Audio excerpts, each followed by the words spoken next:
Answering the recent question about how to group Aged Payables report by method of payment, I offer a quick solution for this if you really need to group it by payment and payables report.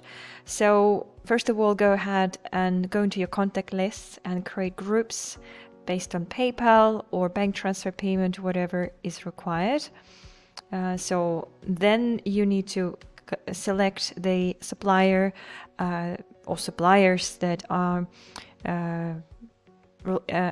according to the group, and then you add it to a group of a bank transfer at PayPal. After that, once you allocated them to the group, go to your Aged Payables report. So let's go ahead and run this once again, Aged Payables report.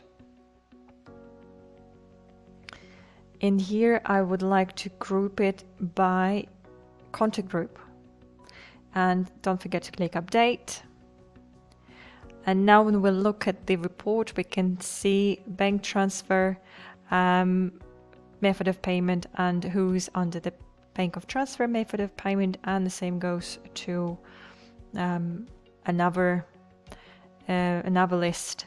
So this is one way I can think of you can use it, and group it by method of payment within the groups at the contact level. I hope this video was useful. Please subscribe to my channel and see you in my next video. Thank you.